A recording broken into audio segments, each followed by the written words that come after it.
What if I told you Harley-Davidson, the most iconic motorcycle company in history, came within 1 hour of bankruptcy? That's right. Midnight was approaching, bankruptcy papers were ready to be signed, and then something incredible happened. This is the untold story of Harley's fight for survival. You might know about the 1981 buyout where Von Beals, Willie G. Davidson, and 11 other Harley executives saved the company from the American Machine and Foundry Company, also known as AMF. But here's what you probably don't know. 4 years later, their dream almost went up in smoke. Harley's finances were extremely tight. Banks were collapsing, and their biggest lender suddenly pulled the plug on Harley's financing. By the mid-1980s, Harley-Davidson was finally clawing its way out of trouble. After years of decline, they had launched new bikes, cut costs, and were just starting to see daylight. But then came a bombshell. The very bank that helped rescue them from AMF pulled their financing, giving the company a 3-month deadline to pay back everything they owed. And if they didn't, Chapter 11 bankruptcy. Let's rewind to the early 80s. Harley was in trouble under AMF's ownership. They were plagued with poor quality, declining sales, and a reputation that was falling apart. In 1981, a group of Harley executives led by Von Beals and Willie G. Davidson bought the company back through a leveraged buyout. Although this gave them the freedom to rebuild, it came with a massive price, crushing debt. Despite the challenges, the turnaround began.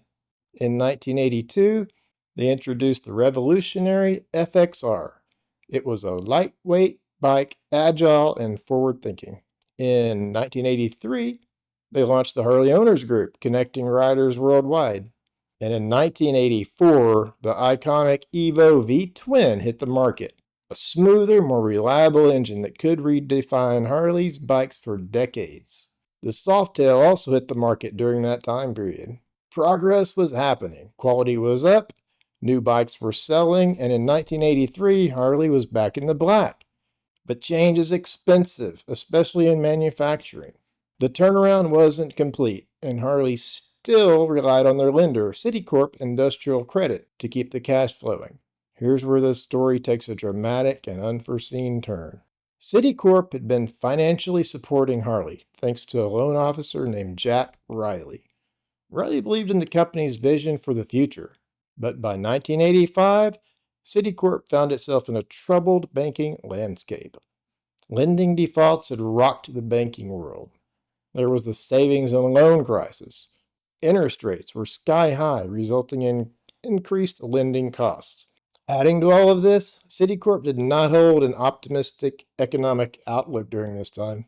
Almost all banks were slashing risks significantly. About this time, Jack Riley took a different job, and his replacement, Harley's new loan officer, didn't share Jack's optimistic vision of their future.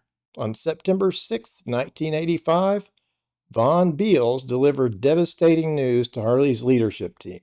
Citicorp wanted every cent of their loan paid back by December 31st of that year. There would be no exceptions. Citicorp wanted out. Harley's back was against the wall. They were facing bankruptcy. Everyone at Harley was in complete shock. They were finally making progress, yet the rug had been pulled right out from under them. And to make matters worse, when a giant like Citicorp pulls funding, other banks become very nervous. Nobody wanted to take their place as Harley's primary lender. Von Beals and CFO Rich Tierlink worked tirelessly seeking new financing, but it looked very bleak. Banks were scared of them. Loan officers were cautious. Their careers were on the line, just like the bank's money. Time was running out, and bankruptcy papers were drafted and waiting to be signed.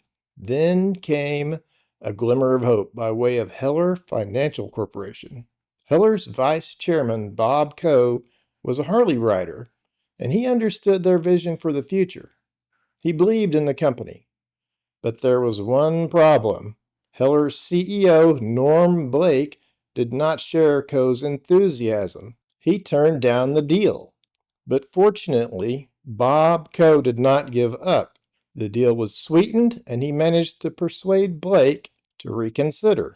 So on December 23, 1985, Heller agreed to provide the financing Harley desperately needed. This cleared the path for other banks to follow along. But the drama wasn't over. The deal was authorized, but funds needed to be transferred and the paperwork finalized before midnight on December 31st. This wasn't 2024. There was no internet, no instant banking, and no DocuSign. Everything had to be done the old-fashioned way. Add the chaos of the holiday season with so many people off work, and this usually routine task became a logistical nightmare. On December 31st, 1985, as the clock ticked toward midnight, Harley attorneys were ready with 2 sets of papers, bankruptcy papers and loan papers. Then at 11 p.m. that night, it happened. The paperwork was signed and processed. The financing was finalized. Harley-Davidson had survived and went on to become the company we all know today. To learn more about Harley-Davidson's history, you might want to check out this video.